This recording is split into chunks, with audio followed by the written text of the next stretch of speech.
जय श्री कृष्ण दोस्तों, आप सबका अपने चैनल पुण्य धर्म में स्वागत है। आज 4 सितंबर है और दिन गुरुवार का है। आज भाद्रपद मास की शुक्ल पक्ष की द्वादशी तिथि है। भाद्रपद शुक्ल पक्ष की द्वादशी तिथि को वामन जयंती का त्योहार मनाया जाता है। इसे वामन द्वादशी भी कहा जाता है। मान्यता है कि इसी दिन भगवान विष्णु ने वामन अवतार धारण किया था, जो उनके 10 प्रमुख अवतारों में से 5वां है। हिंदू मान्यता के अनुसार वामन रूप की उपासना करने से पापों का नाश होता है और जीवन में धर्म, सत्य और समृद्धि की स्थापना होती है। श्री हरि विष्णु ने धर्म की रक्षा और असुर बल की बढ़ती ताकत को नियंत्रित करने के लिए यह दिव्य अवतार लिए थे। आज के दिन आप सब भगवान विष्णु बृहस्पति देव की विधि विधान के साथ पूजा करें और उसके साथ में बृहस्पति देव की इस कथा को अवश्य सुने। हम सब मिलकर एक बार जयकारा लगाते हैं विष्णु भगवान का, उसके बाद में कथा सुनते हैं। बोलो बृहस्पति देव महाराज की जय, भगवान विष्णु की जय। कथा के अनुसार प्राचीन काल की बात है। किसी राज्य में एक बड़ा प्रतापी और दानी राजा राज करता था। वह हर गुरुवार को व्रत रखकर दीन दुखियों की मदद करके पुण्य प्राप्त करता था, परंतु ये बात उसकी रानी को अच्छी नहीं लगती थी। वह न तो व्रत करती थी और न ही दान पुण्य में विश्वास रखती थी। इतना ही नहीं, वह राजा को भी ऐसा करने से मना करती थी। एक समय की बात है, राजा शिकार खेलने के लिए वन गए। घर पर रानी और दासी थी। उसी समय गुरु बृहस्पति देव साधु का रूप धारण कर राजा के दरवाजे पर भिक्षा मांगने आए। साधु ने जब रानी से भिक्षा मांगी तो वह कहने लगी, हे साधु महाराज, मैं इस दान पुण्य से तंग आ गई हूँ। आप कोई ऐसा उपाय बताएं जिससे कि सारा धन नष्ट हो जाए और मैं आराम से रह सकूं। इतना सुनकर बृहस्पति देव ने कहा, हे देवी, तुम बड़ी विचित्र हो। संतान और धन से कोई दुखी होता है क्या? अगर अधिक धन है तो इसे शुभ कार्यों में लगाओ। कुंवारी कन्याओं का विवाह कराओ। विद्यालय और बाग बगीचे का निर्माण कराओ, जिससे तुम्हारे दोनों लोग सुधरें। परंतु साधु की इन बातों से रानी को खुशी नहीं हुई। उसने कहा कि मुझे ऐसे धन की आवश्यकता नहीं है जिसे मैं दान दूं और जिसे संभालने में मेरा सारा समय नष्ट हो जाए। तब साधु ने कहा, अगर तुम्हारी ऐसी इच्छा है तो मैं जैसा तुम्हें बताता हूँ तुम वैसा ही करना।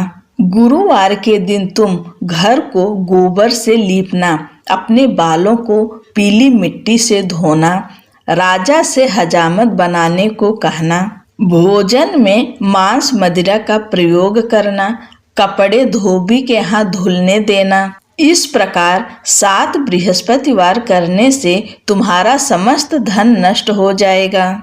इतना कहकर साधु के रूप में बृहस्पति देव अंतर्ध्यान हो गए। साधु के अनुसार कई बातों को पूरा करते हुए रानी को केवल 3 बृहस्पतिवार ही बीते थे कि उसकी समस्त धन संपत्ति नष्ट हो गई। भोजन के लिए राजा का परिवार तरसने लगा। एक दिन राजा ने रानी से बोला कि हे रानी, तुम यहीं रहो, मैं दूसरे देश को जाता हूँ, क्योंकि यहाँ पर सभी लोग मुझे जानते हैं, इसलिए मैं छोटा कार्य नहीं कर सकता। ऐसा कहकर राजा दूसरे देश चला गया। वहाँ वह जंगल से लकड़ी काट कर लाता और शहर में बेचता। इस तरह वह अपना जीवन व्यतीत करने लगा। इधर राजा के परदेश जाते ही रानी और दासी दुखी रहने लगीं। एक बार रानी और दासी को 7 दिन तक बिना भोजन के रहना पड़ा। तो रानी ने अपनी दासी से कहा, हे दासी, पास ही के नगर में मेरी बहन रहती है। वह बड़ी धनवान है, तू उसके पास जा और कुछ ले आ, ताकि थोड़ी बहुत गुजर बसर हो जाए। दासी रानी की बहन के पास गई।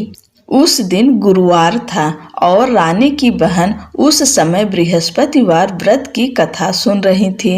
दासी ने रानी की बहन को अपनी रानी का संदेश दिया, लेकिन रानी की बड़ी बहन ने कोई उत्तर नहीं दिया।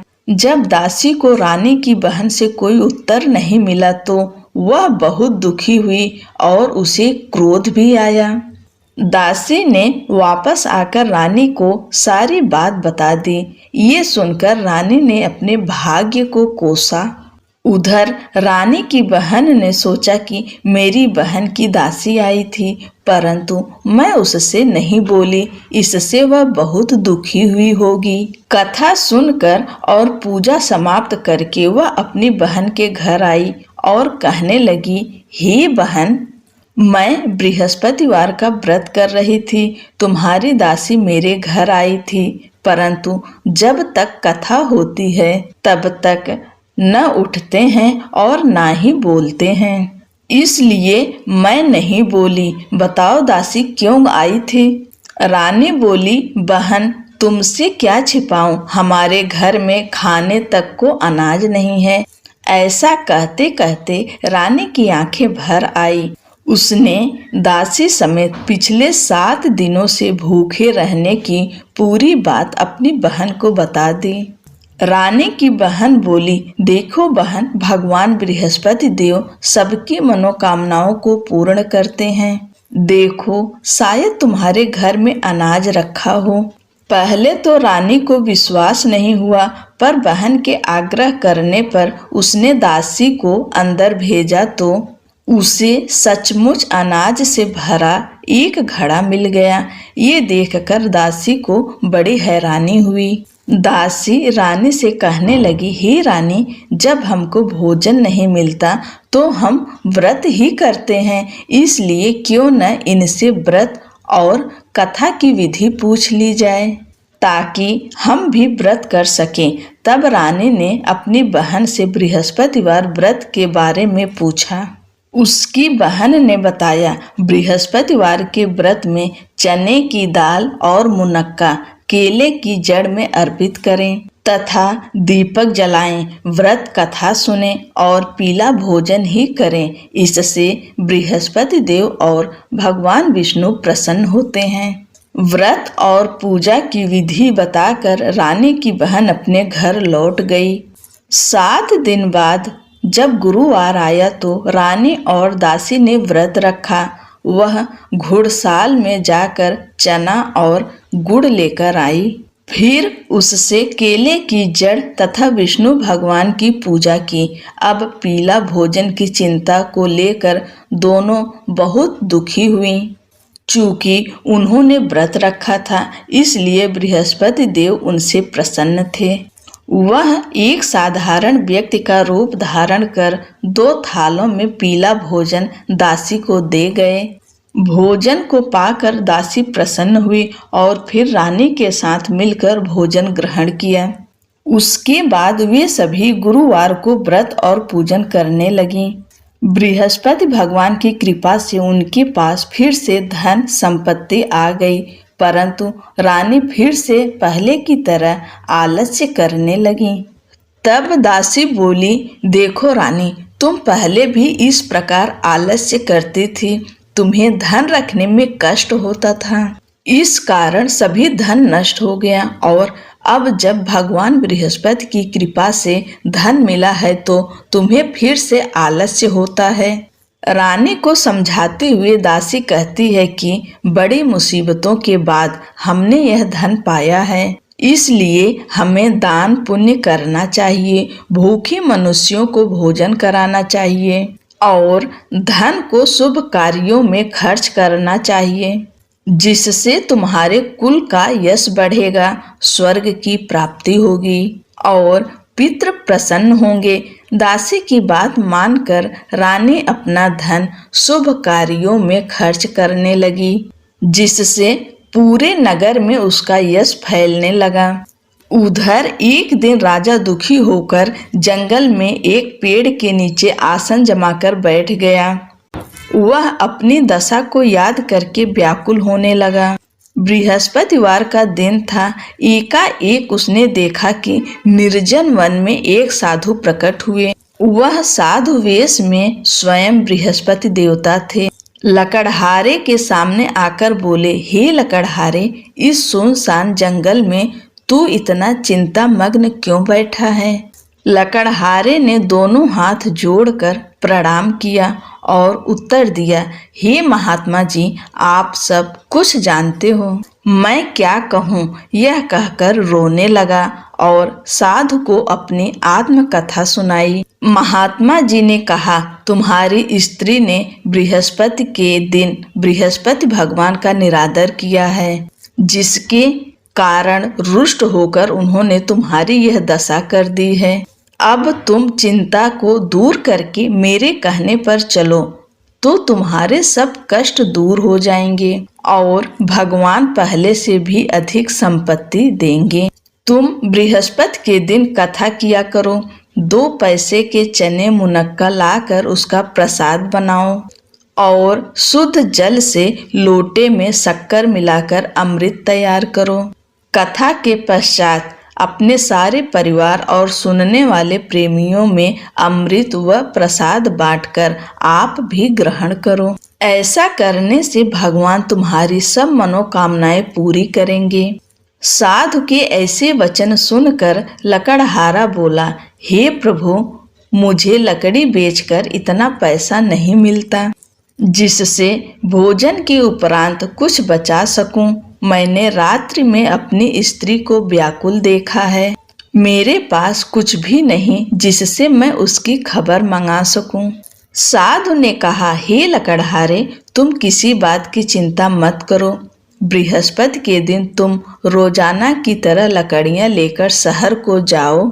तुमको रोज से दुगुना धन प्राप्त होगा, जिससे तुम भली भांति भोजन कर लोगे तथा बृहस्पति देव की पूजा का सामान भी आ जाएगा। इतना कहकर साधु अंतर ध्यान हो गए। धीरे धीरे समय व्यतीत होने पर फिर वही बृहस्पतिवार का दिन आया। लकड़हारा जंगल से लकड़ी काट कर शहर में बेचने गया। उसे उस दिन और दिन से अधिक पैसा मिला। राजा ने चना, गुड़ आदि लाकर गुरुवार का व्रत किया। उस दिन से उसके सभी क्लेश दूर हुए, परंतु जब दोबारा गुरुवार का दिन आया तो बृहस्पतिवार का व्रत करना भूल गया। इस कारण बृहस्पति भगवान नाराज हो गए। उस दिन उस नगर के राजा ने विशाल यज्ञ का आयोजन किया तथा शहर में यह घोषणा करा दी कि कोई भी मनुष्य अपने घर में भोजन न बनावे न आग जलावे। समस्त जनता मेरे यहाँ भोजन करने आवे।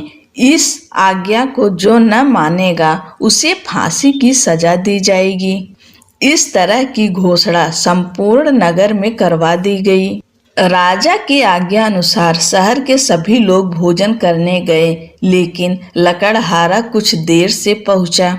इसलिए राजा उसको अपने साथ घर लिवा ले गए और ले जाकर भोजन करा रहे थे तो रानी की दृष्टि उस खूंटी पर पड़ी जिस पर उसका हार लटका हुआ था।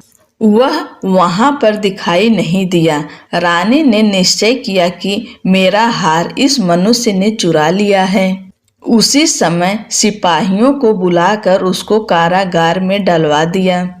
जब लकड़हारा कारागार में पड़ गया और बहुत दुखी होकर विचार करने लगा कि न जाने कौन से पूर्व जन्म के कर्म से मुझे यह दुख प्राप्त हुआ है, और उसी साधु को याद करने लगा जो कि जंगल में मिला था।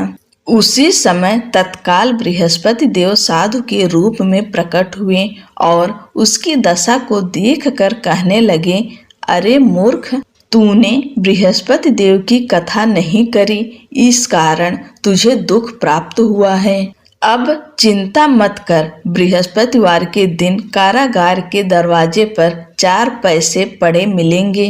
उनसे तू बृहस्पति देव की पूजा करना, तेरे सभी कष्ट दूर हो जाएंगे। बृहस्पति के दिन उसे 4 पैसे मिले। लकड़हारे ने कथा कही।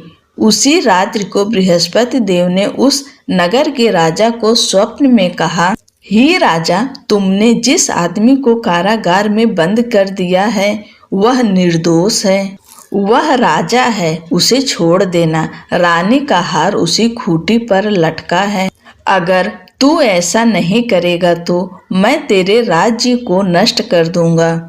इस तरह रात्रि के स्वप्न को देखकर राजा प्रातःकाल उठा और खूंटी पर हार देखकर लकड़हारे को बुलाकर क्षमा मांगी तथा लकड़हारे को योग्य सुंदर वस्त्र आभूषण देकर विदा कर दिया।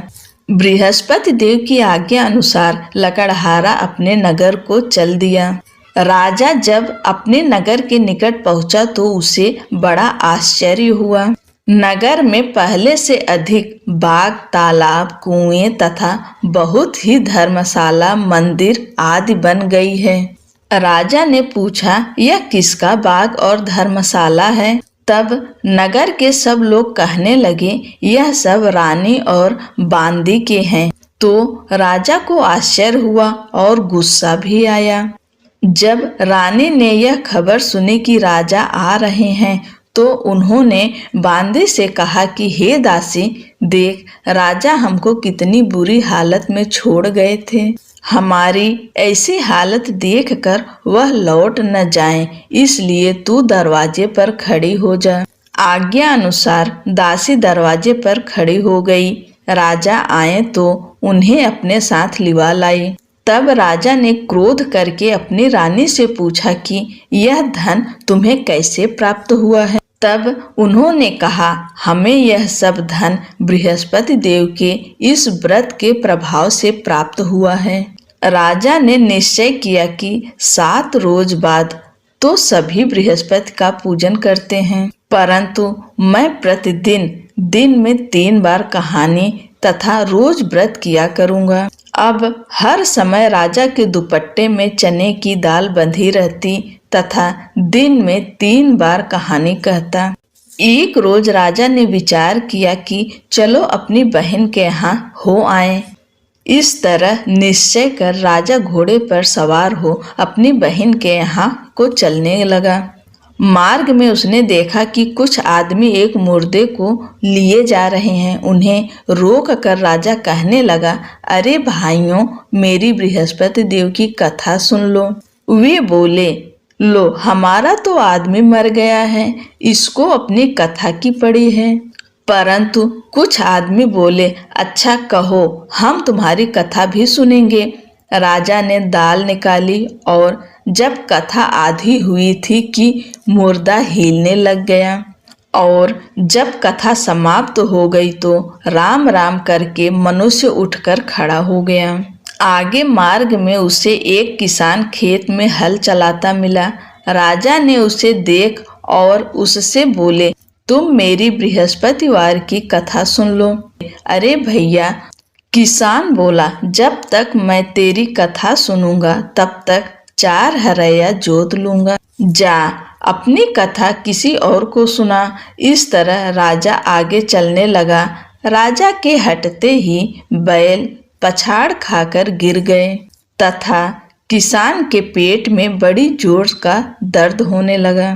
उसी समय उसकी माँ रोटी लेकर आई। उसने जब यह देखा तो अपने पुत्र से सब हाल पूछा और बेटे ने सभी हाल कह दिया।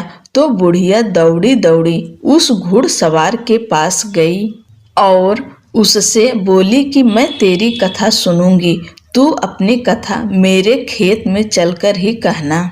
राजा ने बुढ़िया के खेत पर जाकर कथा कही, जिसके सुनते ही वह बैल उठ खड़े हुए तथा किसान के पेट का दर्द भी बंद हो गया। राजा अपनी बहन के घर पहुंचा। बहन ने भाई की खूब मेहमानी की। दूसरे रोज प्रातःकाल राजा जगा तो वह देखने लगा कि सब लोग भोजन कर रहे हैं।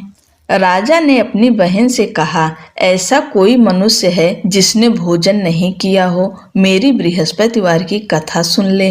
बहन बोली, हे भैया, यह देश ऐसा ही है कि पहले यहाँ लोग भोजन करते हैं, बाद में अन्य काम करते हैं। अगर कोई पड़ोस में हो तो देखाऊं।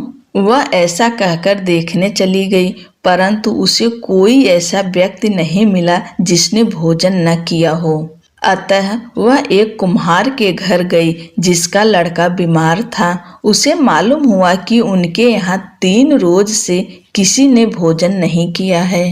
रानी ने अपने भाई की कथा सुनने के लिए कुम्हार से कहा तो वह तैयार हो गया। राजा ने जाकर बृहस्पतिवार की कथा कही, जिसको सुनकर उसका लड़का ठीक हो गया। अब तो राजा की प्रशंसा होने लगी।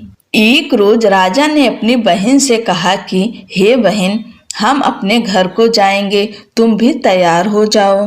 राजा की बहन ने अपनी सास से कहा। सास ने कहा, हाँ चली जा, परंतु अपने लड़कों को मत ले जाना, क्योंकि तेरे भाई के कोई औलाद नहीं है।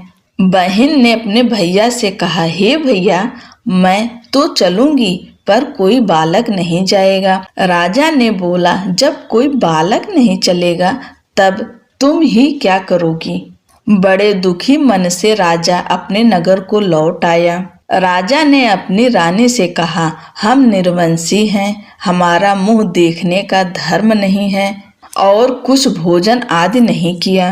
रानी बोली, हे प्रभु, बृहस्पति देव ने हमें सब कुछ दिया है, वह हमें औलाद अवश्य देंगे। उसी रात को बृहस्पति देव ने राजा से स्वप्न में कहा, हे राजा उठ, सभी सोच त्याग दे, तेरी रानी गर्भ से है। राजा की यह बात सुनकर बड़ी खुशी हुई। 9वें महीने में उसके गर्भ से एक सुंदर पुत्र पैदा हुआ। तब राजा बोला, हे रानी, स्त्री बिना भोजन के रह सकती है, पर बिना कहे नहीं रह सकती। जब मेरी बहन आवे तुम उससे कुछ कहना मत। रानी ने सुनकर हाँ कर दिया। जब राजा की बहन ने यह शुभ समाचार सुना तो वह बड़ी खुश हुई तथा बधाई लेकर अपने भाई के यहाँ आई। तब रानी ने कहा, घोड़ा चढ़कर तो नहीं आई, गधा चढ़ी आई। राजा की बहन बोली, भाभी, मैं इस प्रकार न कहती तो तुम्हें औलाद कैसे मिलती। बृहस्पति देव ऐसे ही हैं, जैसी जिसके मन में कामनाएं हैं सभी को पूर्ण करते हैं। जो सद्भावना पूर्वक बृहस्पतिवार का व्रत करता है एवं कथा पढ़ता या सुनता है, दूसरों को सुनाता है, बृहस्पति देव उसकी सभी मनोकामनाएं पूर्ण करते हैं।